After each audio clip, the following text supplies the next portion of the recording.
오늘 저에게 주시는 하나님 말씀 히브리서 2장 14절로 18절 말씀입니다. 신약성경 355페이지 히브리서 2장 14절로 18절 말씀입니다.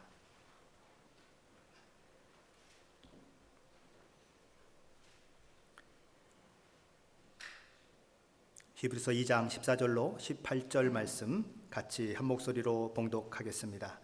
자녀들은 혈과 육에 속하였음에 그도 또한 같은 모양으로 혈과 육에 함께 지니심은 죽음을 통하여 죽음의 세력을 잡은 자 곧 마귀를 멸하시며 또 죽기를 무서워함으로 한평생 매여 종로로 타는 모든 자들을 놓아주려 하심이니 이는 확실히 천사들을 붙들어 주려 하심이 아니요 오직 아브라함의 자손을 붙들어 주려 하심이라.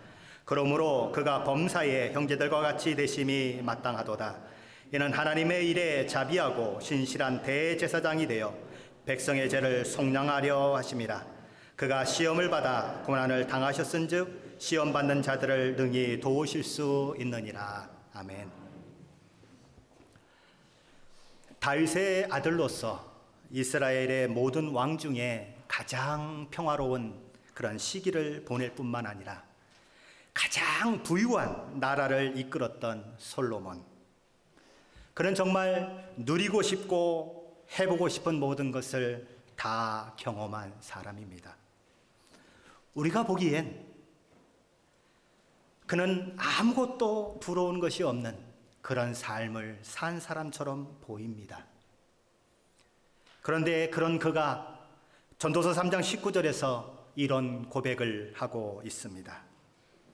인생이 당하는 일을 짐승도 당하나니 그들이 당하는 일이 일반이라.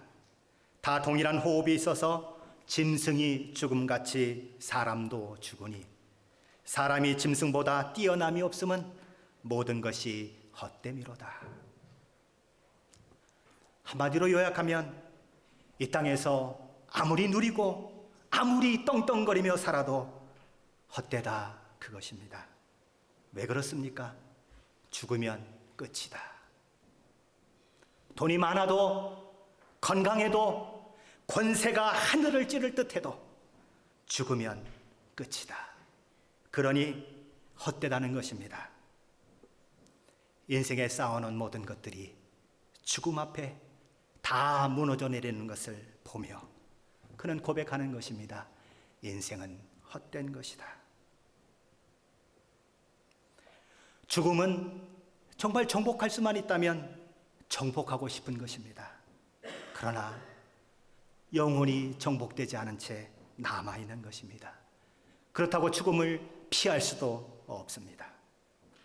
죽음을 두려워하지 않으려고 애를 쓰지만 죽음의 공포는 어느 순간 우리를 두려움 속으로 몰아넣는 것입니다. 그런 인생의 두려움, 죽음에 대한 두려움, 그것을 향해 오늘 본문은 소망의 메시지를 던져주고 있습니다. 히브리서 2장 14절 말씀 다시 한번 보시겠습니다. 자녀들은 혈과 육에 속하였음에 그도 또한 같은 모양으로 혈과 육을 함께 지니심은 죽음을 통하여 죽음의 세력을 잡은 자 곧 마귀를 멸하시며. 자녀들은 혈과 육에 속하였음에 그도 또한 같은 모양으로 혈과 육을 함께 지니심은 이라는 이 말은 우리처럼 믿음으로 하나님의 자녀된 자들이 피와 살을 가진 것처럼 예수 그리스도께서도 우리와 똑같은 피와 살을 가지신 것은, 다시 말해 그리스도께서 우리와 똑같은 인간이 되신 것은 무언가 하시려고 하신 목적이 있기 때문에 그러신 것이다. 그런 말입니다. 그렇다면 우리 주님께서 우리와 똑같은 사람이 되셔서 이루고자 하신 것이 무엇이었을까요? 히브리서 저자는 첫 번째로 그것을 이렇게 이야기합니다. 죽음의 세력을 잡은 자 곧 마귀를 멸하시기 위함이다. 그런데 이 죽음의 세력 잡은 자 곧 마귀를 멸하시는 것을 위해서, 그것을 이루시기 위해서 무엇을 하셨는가? 죽음을 통해서 십자가에 못 박혀 죽음을 통해서 그 일을 이루셨다는 것입니다. 죽음이라는 것은 육체를 가지고 있는 자에게만 해당되는 것이지 신에게는 해당되지 않는 것입니다. 그러므로 신이시고 성자 하나님이신 우리 주님께서 죄인들을 위하여 죽으실 수는 없는 것입니다. 그러니 오직 죽으심을 통해서만 죽음의 세력을 잡은 자 곧 마귀를 멸하시는 일을 이루시기 위해서 우리 주님은 신이신 성자 하나님의 자리를 내어 놓으시고 우리와 동일한 몸으로 이 땅에 오실 수밖에 없었던 것입니다. 그것을 신학적 용어로 성육신이라고 하는 것입니다. 많은 아기들이 태어납니다. 그것 때문에 행복하고 기뻐합니다. 그 아이의 성공을 빌어주고 복을 빌어주고 얼마나 그 기쁨이 우리 가정 가운데 있는지 모릅니다. 우리 주님은 이 땅에 태어나셨는데 죽기 위해서 태어나셨습니다. 오직 한 가지, 죽음을 위해서 이 땅에 오신 아기, 그분이 우리 주님이시라는 것입니다. 그런데 여기서 우리가 조금 더 생각해 보아야 할 말씀이 있습니다. 죽음의 세력을 잡은 자, 곧 마귀. 마귀가 죽음의 세력을 잡은 자라고 하는 이 표현, 마귀가 사망 권세를 가지고 있다는 이 표현이 조금은 마음에 좀 불편한 것입니다. 신명기 32장 39절은 이렇게 선언되고 있습니다. 이제는 나 곧 내가 그인 줄 알라. 나 외에는 신이 없도다. 나는 죽이기도 하며 살리기도 하며 상하게도 하며 낫게도 하나니 내 손에서 능히 빼앗을 자가 없도다. 이 말씀 우리가 기도할 때 이렇게 기도하는 내용들입니다. 생사 화복을 주장하시는 하나님, 우린 그렇게 기도합니다. 마태복음 10장 29절에서 예수님은 이렇게 말씀하셨습니다. 참새 2마리가 한 아사리온에 팔리지 않느냐. 그러나 너희 아버지께서 허락하지 아니하시면 그 하나도 땅에 떨어지지 아니하리라. 이어지는 30절은 이렇게 얘기합니다. 너희에게는 머리털까지 다 세신 바 되었나니 그 하잘것없는 참새 한 마리도 땅에 떨어지는 것 하나님의 주권이 없이는 안 된다. 이렇게 말씀하셨습니다. 하나님의 주권에 달려있다. 그런데 오늘 히브리서 본문은 이렇게 얘기하는 것입니다. 죽음의 세력을 잡은 자 곧 마귀, 이런 표현이 나오고 있는 것입니다. 그러면 죽음의 문제가 하나님의 손에 달려있다는 말입니까? 아니면 죽음의 문제가 사탄 곧 마귀에게 달려있다는 말입니까? 조금 헷갈리는 것입니다. 오늘 히브리서 저자는 왜 이 얘기를 하고 있는 것일까요? 죽음의 세력을 잡은 자 곧 마귀라는 이 말씀이 의미하는 것이 그러면 무엇일까요? 우리는 이것을 알기 위해서는 먼저 마귀가 무슨 일을 하는지에 대해서 살펴볼 필요가 있습니다. 요한복음 8장 44절에서 예수님께서는 스스로 아브라함의 자손이라고 이야기하면서 예수님이 하시는 일마다 방해하고 막아서는 그 유대인들을 향하여 이렇게 말씀하십니다. 너희는 너희 아비 마귀에게서 났으니 너희 아비의 욕심을 너희도 행하고자 하느니라. 그는 처음부터 살인한 자요 진리가 그 속에 없으므로 진리에 서지 못하고 거짓을 말할 때마다 제 것으로 말하나니 이는 그가 거짓말쟁이요 거짓의 아비가 되었습니다. 여기 마귀가 하는 일이 나옵니다. 살인, 거짓말쟁이, 거짓의 아비인 것입니다. 요한계시록 12장 9절로 10절에서는 사탄이 이렇게 묘사됩니다. 큰 용이 내쫓기니 옛뱀 곧 마귀라고도 하고 사탄이라고도 하며 온 천하를 꿰는 자라. 그가 땅으로 내쫓기니 그의 사자들도 그와 함께 내쫓기니라. 내가 또 들으니 하늘에서 큰 음성이 있어 이르되 이제 우리 하나님의 구원과 능력과 나라와 또 그의 그리스도의 권세가 나타났으니 우리 형제들을 참소하던 자 곧 우리 하나님 앞에서 밤낮 참소하던 자가 쫓겨났고, 여기 사탄이 천하를 꿰는 자, 천하를 미혹하는 자, 그리고 우리 형제들을 참소하는 자, 그것도 밤이나 낮이나 상관없이 언제든지 참소하는 자로 표현이 되고 있습니다. 참소한다는 것은 고소한다, 잘못을 비난한다라는 그런 말입니다. 자, 이 모든 말씀들을 종합해 보면 사탄은 어떤 못된 성질을 가지고 있느냐 하면 살인, 즉 사람을 죽음에 이르게 하는 자요, 거짓의 아비로 불릴 만큼 거짓말의 명수요, 천하의 모든 인간들을 미혹하는 자로 늘 죄인된 자들을 참소하는 자가 사탄인 것입니다. 이 사탄의 악한 성질이 제일 먼저 표출된 장소는 에덴 동산이었습니다. 사탄은 하나님의 성품과 하나님의 말씀에 대해서 의심하게 만듭니다. 하나님께서는 정령 죽으리라 하셨는데 사탄은 너희가 결코 죽지 아니하리라.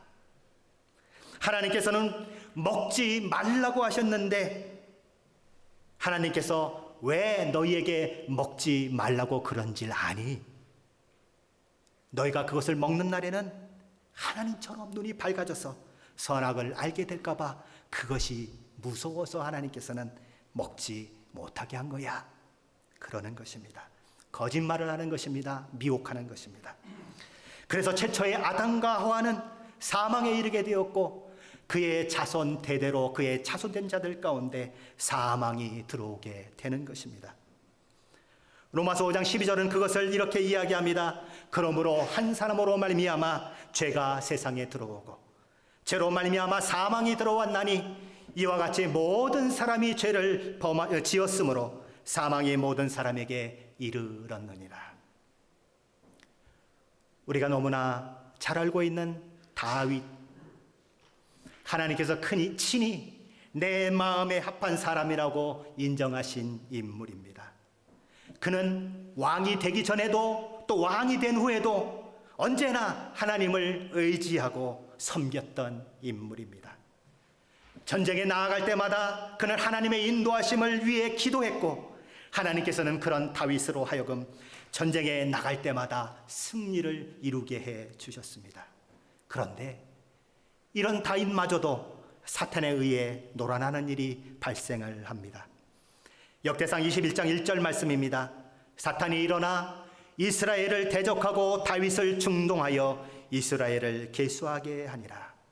여기 사탄이 일어나 이스라엘을 대적하고 다윗을 충동했다 이렇게 얘기합니다. 하나님만 믿고 하나님만 의지했던 다윗이었습니다. 그런데 지금 자신의 수하에 얼마나 많은 군사력을 가지고 있는지를 과시하고 싶은 마음이 생긴 것입니다.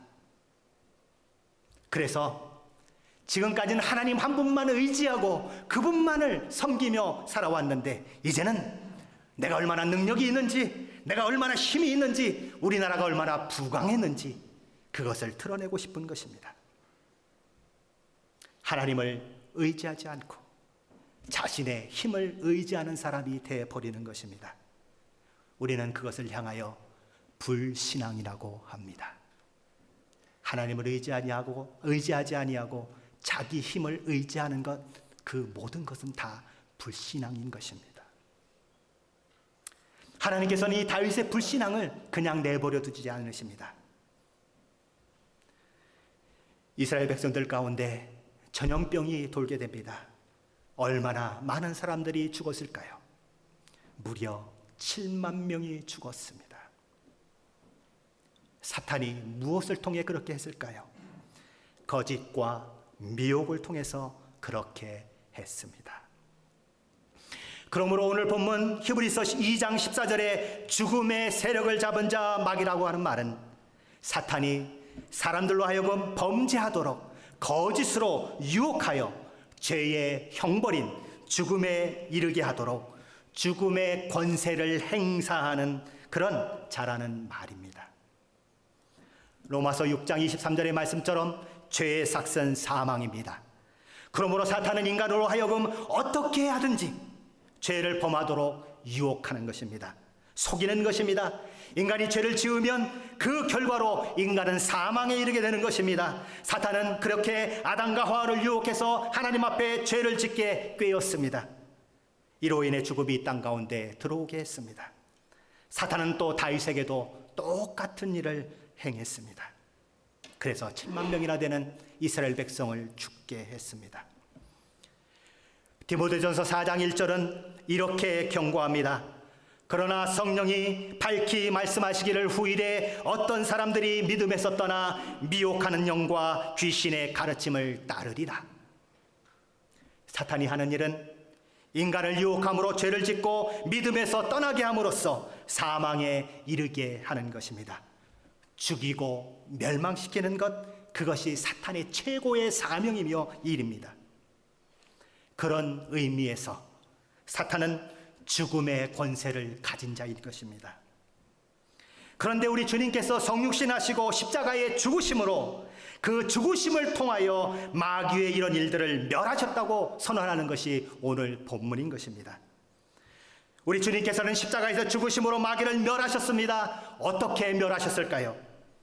우리의 모든 죄를 십자가에서 담당하심으로 멸하신 것입니다. 이 말은 사탄이 하나님 앞에 우리를 정죄할 아무런 합법적인 근거를 더 이상 찾을 수 없다는 말입니다. 그래서 로마서 8장 33절은 이렇게 선언하고 있는 것입니다. 누가 능히 하나님의 택하신 자들을 고발하리요? 의롭다 하시는 이는 하나님이시니 밤낮 하나님 앞에서 우리를 참소했던 자. 그 사탄은 더 이상 예수 그리스도를 믿는 우리들에게 어떤 고발할 것도 찾지 못하는 것입니다. 왜요? 우리가 이미 의롭게 되었기 때문입니다. 어떻게 의롭게 되었습니까? 예수님께서 십자가에서 흘리신 피를 통하여 의롭게 되었습니다. 우리의 원수인 이 사탄의 궁극적인 무기가 이제는 아무런 힘을 쓰지 못하는 것입니다. 우리가 죄인이어야, 우리가 하나님 앞에 의롭지 못해야 하나님 앞에 정죄하고 고소하고, 그래서 우리를 사망에 이르게 할 텐데, 예수 그리스도의 십자가의 죽으심으로 우리 죄가 없어졌기 때문에, 우리가 의롭게 되었기 때문에 이제는 사탄은 그 강력한 가장 큰 무기를 잃어버린 존재가 되는 것입니다. 마치 무장해제된 것과 같은 것입니다. 그런 의미에서 사탄은 이제 무력하게 되는 것입니다. 더 이상 죽음의 세력을 잡은 자로서 그렇게 우리를 어렵게 할 수 없는 것입니다. 그래서 고린도전서 15장 55절로 57절 말씀은 이런 놀라운 고백을 우리에게 들려주고 있습니다. 사망아 너의 승리가 어디 있느냐? 사망아 내가 쏘는 것이 어디 있느냐? 사망이 쏘는 것은 죄요, 죄의 권능은 율법이라. 우리 주 예수 그리스도로 말미암아 우리에게 승리를 주시는 하나님께 감사하노니. 예수 그리스도로 말미암아 사탄이 가진 죽음의 모든 권세가 완전히 깨어졌습니다. 그래서 로마서 8장 1절로 2절은 이렇게 얘기하는 것입니다. 그러므로 예수 안에 있는 자에게는 결코 정죄함이 없나니 이는 그리스도 예수 안에 있는 생명의 성령의 법이 죄와 사망의 법에서 너를 해방하였습니다. 그리스도 예수 안에 있는 자들에게는 결코 정죄함이 없다는 것입니다. 우리는 이제 그리스도 예수 안에서 사탄의 어떤 정죄로부터도 자유한 승리자가 된 것입니다. 성자 하나님께서 우리와 똑같은 혈과 육을 지닌 자로 이 땅에 오신 두 번째 목적은 무엇인가? 예수님께서는 그 죽으심을 통하여 무엇을 이루어내고자 하시는가? 히브리서 2장 15절 말씀입니다. 또 죽기를 무서워함으로 한평생 매여 종로로 타는 모든 자들을 놓아주려 하심이니. 죽기를 무서워함으로 한평생 종로로 타는 모든 자를 놓아주기 위하여서 우리 주 예수 그리스도는 십자가에서 죽으셨다는 것입니다. 작년 11월 29일 참 충격적인 뉴스가 방송이 된 적이 있습니다. 축구클럽 대항전 결승에 진출한 브라질 선수팀을 태운 비행기가 콜롬비아 산악지대를 넘다가 그만 순식간에 추락을 해버린 것입니다. 얼마나 심하게 추락을 해버렸는지 비행기가 거의 산산조각이 나 버렸습니다. 장례가 촉망되었던 선수 22명과 임원진, 기자, 승무원을 포함해서 그 비행기 안에는 모두 81명이 타고 있었습니다. 그 중에 75명이 죽고 6명이 살아나는 대참사였습니다. 나중에 왜 그런 사고가 일어났는가 살펴봤더니 글쎄 이런 내용입니다. 연료가 없었다. 비행기가 높은 곳을 날아가는데 연료가 없어져 버린 것입니다. 엔진이 서버리는 거죠. 그러니 비행기가 무슨 재주로 날아가겠습니까? 그냥 곤두박질 쳐 떨어지는 것입니다. 우리 인생도 그렇지 않으십니까? 열심히 공부해서 좋은 학교 가고 좋은 직장 들어가 출세를 경험합니다. 열심히 일해서 돈을 많이 벌고 부자가 되기도 합니다. 남들이 알아주는 명성을 얻기도 합니다. 그런데 문제는 그 인생의 기름이 언제 떨어질지 모르고 산다는 것입니다. 언제 기름이 떨어질지 모르는 인생을 살면서 그 인생이 전부인 양 어디로 가는지도 알지 못하고 그냥 끊임없이 또 달리고 또 달리고 또 달리는 사람들이 있다는 것이죠.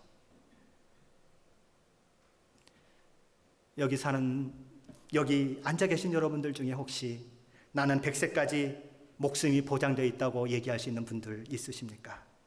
내 인생은 하나님께서 30년은 더 산다고 하셨어. 난 30년 끄떡없어. 이렇게 얘기할 수 있는 분들이 있으십니까? 기름이 다 떨어지면 가던 비행기도 떨어질 수밖에 없는 것처럼 우리 인생도 인생의 기름이 다하면 끝이 나는 것입니다. 우리는 언제 죽을지 모르는 인생을 오늘도 살고 있는 것입니다. 우리 인생은 항상 높은 곳을 마냥 비행하고 있는 그런 인생이 아닌 것입니다. 어느 날 기름이 닿으면 떨어지는 것입니다.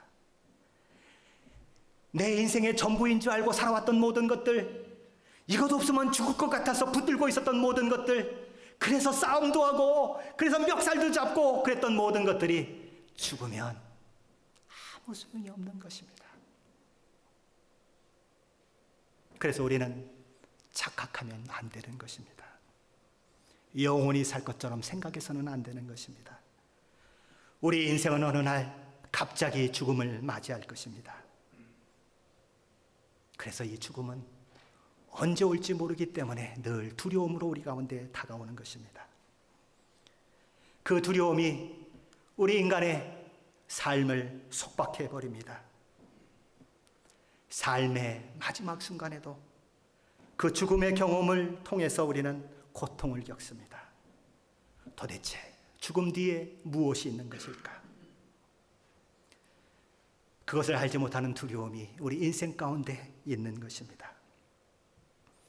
세상에 많은 사람들이 죽음의 두려움 앞에 살기 위해서 오늘도 몸부림치고 있습니다. 아이시스를 피해서 피난길에 오른 난민들의 그 치열한 삶의 몸부림은 정말 눈물겹습니다. 저렇게까지 살아야 하는가 그런 마음이 듭니다.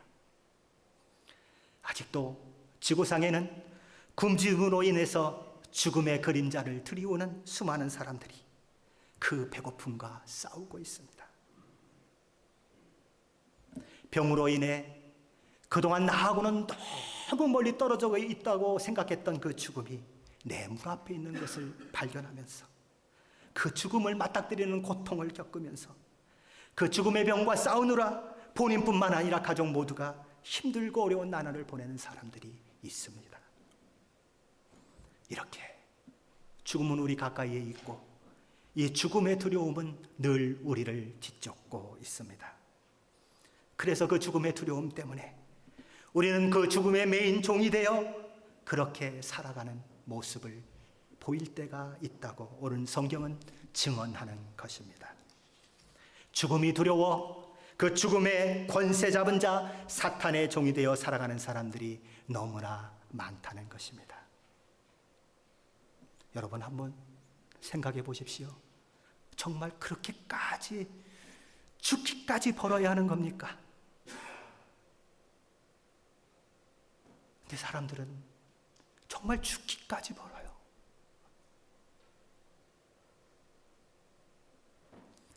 인생의 드리운 이 죽음의 그림자, 죽음의 두려움이 그렇게 인생으로 하여금 달려가게 만드는 것입니다.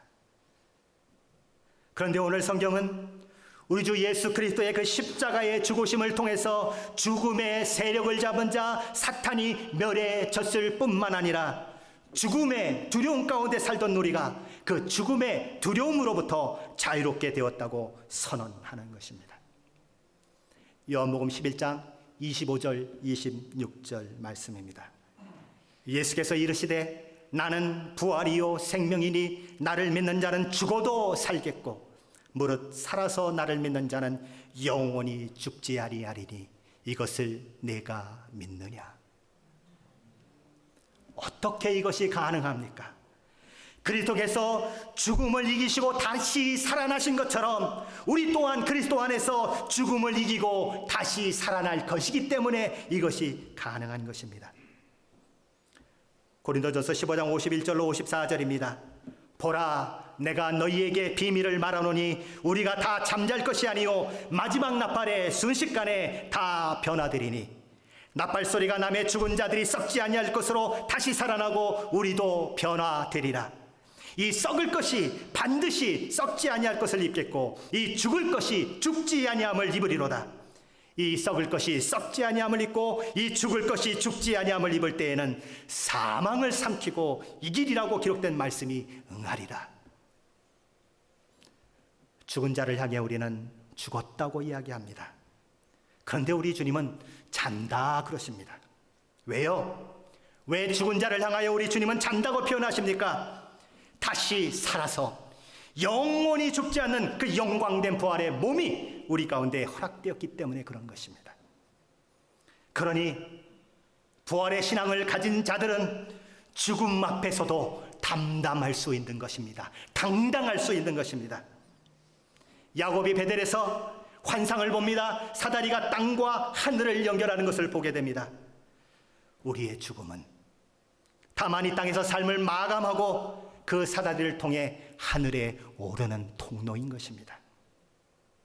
더 찬란한 곳, 더 영광스러운 곳에 들어가는 문과 같은 것이 죽음이라는 것입니다.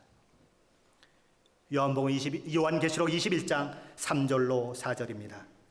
내가 들으니 보좌에서 큰 음성이 나서 이르되 보라, 하나님의 장막이 사람들과 함께 있으매 하나님이 그들과 함께 계시리니 그들은 하나님의 백성이 되고 하나님은 친히 그들과 함께 계셔서 모든 눈물을 그 눈에서 닦아주시니 다시는 사망이 없고 애통하는 것이나 곡하는 것이나 아픈 것이 다시 있지 아니하리니 처음 것들이 다 지나갔음이로라. 우리 주님께서 십자가의 죽으심을 통해 죽음의 권세 잡은 자 마귀를 꺾으시고 우리를 죄와 사망으로부터 해방하셨습니다. 우리 죄를 대신 짊어지심으로 사탄의 모든 참소를 무력화하시고 죄인을 향한 그 하나님의 진노를 다 받으심으로 우리를 하나님의 진노로부터 자유한 자가 되게 하셨습니다. 우리를 영원한 멸망의 자리로부터 생명의 자리로 옮겨 놓으셨습니다. 우리의 죽음은 다만 죽음으로 끝나지 않는 것입니다. 우리에겐 그리스도께서 허락하신 부활이 약속되어 있기 때문에 그렇습니다. 요한복음 5장 24절입니다. 내가 진실로 진실로 너희에게 이르노니 내 말을 듣고 또 나 보내신 이를 믿는 자는 영생을 얻었고 심판에 이르지 아니하나니 사망에서 생명으로 옮겼느니라. 물론 그렇다고 우리가 죽지 않는 것 아닙니다. 그러나 그 죽음이 끝이 아니기 때문에 우리는 그 죽음 앞에서도 왠지 모르는 평강을 누릴 수 있고 그 죽음 앞에서도 하나님의 나라를 소망하는 소망 때문에 담담히 그 죽음을 바라볼 수 있는 용기가 우리 가운데 있을 수 있다는 것입니다. 요한복음 5장 25절에 이렇게 얘기하지요. 진실로 진실로 너희에게 이르노니 죽은 자들이 하나님의 아들의 음성을 들을 때가 오노니 곧 이때라. 듣는 자는 살아나리라. 부활의 소망을 가진 우리만이 죽음의 순간에도 웃을 수 있는 자들입니다. 영광된 천국과 나를 그토록 사랑하셔서 십자가에서 피 흘리신 그 주님을 만나고 그 아들을, 그 귀한 아들을 이 땅 가운데 보내주신 그 아버지 하나님을 만나는 것입니다. 먼저 간 믿음의 선조들을 만나는 그 기쁨을 누리는 것입니다. 감격을 누리는 것입니다. 그래서 죽는 그 순간에도 하나님의 그 나라와 하나님이 계신 그 천국을 바라보며 우리는 평강과 은혜를 누리며 미소 지을 수 있는 것입니다. 어떻게 그럴 수 있느냐고요? 그런 분들이 수도 없이 많습니다. 나 하나님께 가게 나 좀 그만 내버려둬, 그렇게 이야기하면서 모든 치료를 거부하고 하나님께 간 자들이 얼마나 많은지 모릅니다. 왜 그럴 수 있을까요? 무엇이 그들을 그렇게 했을까요? 부활에 대한 신앙을 그들이 가지고 있었기 때문에 그렇습니다. 죽기 위해 이 땅에 오시고 십자가에서 죽으신 우리 주님 때문에 그 일이 가능해진 것입니다. 이제 사망은 더 이상 우리를 족쇄로 묶어 놓을 수 없는 것입니다. 왜요? 우리는 죽어도 사는 자들이고 살으면 하나님의 영광을 위해서 살 자들이기 때문에 그렇습니다. 히브리서 11장 35절로 38절 말씀은 이런 말씀을 우리에게 전달해 주고 있습니다. 여자들은 자기의 죽은 자들을 부활로 받아들이기도 하며 또 어떤 이들은 더 좋은 부활을 얻고자 하여 심한 고문을 받되 구차히 풀려나기를 원하지 아니하였으며 또 어떤 이들은 조롱과 채찍질 뿐 아니라 결박과 옥에 갇히는 시험도 받았으며 돌로 치는 것과 톱으로 켜는 것과 시험과 칼로 죽임을 당하고 양과 염소의 가죽을 입고 유리하여 궁핍과 환난과 학대를 받았으니 이런 사람은 세상이 감당하지 못하느니라. 저와 여러분이 정말 진정으로 예수 그리스도를 믿고 있다면, 저와 여러분이 정말 죽어도 사는 이 부활 신앙을 가지고 있다면 오늘 히브리서에 기록된 이 사람들처럼 저와 여러분은 세상이 감당하지 못하는 자들이 되는 것입니다. 돈으로 나를 굴복시킨다고요? 어림도 없는 얘기입니다. 죽는 것도 두렵지 않은데 돈이 어떻게 나를 굴복시키겠습니까? 부귀와 영화로 나를 굴복시킨다고요? 어림도 없는 얘기입니다. 죽음도 나를 그것을 하지 못하는데 어찌 그것이 나를 유혹할 수 있겠습니까? 저와 여러분은 죽음을 넘어서는 세상이 감당치 못할 자임을 기억하셔야 합니다. 내가 확신하노니 사망이나 생명이나 천사들이나 권세자들이나 현재일이나 장래일이나 능력이나 높음이나 깊음이나 다른 어떤 피조물이라도 우리를 우리 주 그리스도 예수 안에 있는 하나님의 사랑에서 끊을 수 없느니라. 하나님이 우리를 붙들고 계시기에 죽음의 종이 되어 그것에 얽매여 하나님을 배반하고 하나님 앞에 순종하지 못하는 그런 삶에서 이제는 저와 여러분이 나오셔야 합니다. 죽음을 이기시고 사망의 권세를 다 멸하신 그 예수 그리스도 앞에 죽음을 이긴 자답게 당당하게 오늘 우리의 삶을 살아나가야 하는 것입니다. 한 번 죽는 것은 누구에게나 있는 것입니다. 나만 불행하다고 생각하십니까? 아닙니다. 태어나자마자 죽은 아이들도 있습니다. 그렇다고 여러분들 보고 지금 죽어야 된다고 얘기하는 건 아닙니다. 죽음을 바라보는 태도, 죽음을 대하는 태도만큼은 당당해야 된다는 것입니다. 하나님이 살려주시면 100년을 왜 못 살겠습니까? 그건 하나님의 주권 가운데 있습니다. 하나님을 믿는 믿음으로 죽음 앞에서도 담대하게 그 믿음을 놓치지 않고 살아가는 것, 이것이 오늘 말씀의 요지인 것입니다. 그것을 위해서 예수님이 이 땅에 오시고 죽으신 것입니다. 우리 주님이 십자가의 죽으심으로 이루어 놓으신 우리의 영광스러운 모습인 것입니다. 우리의 승리의 모습인 것입니다. 이것을 잊지 마시는 저와 우리 모두가 되시기를 예수 그리스도의 이름으로 간절히 축원합니다.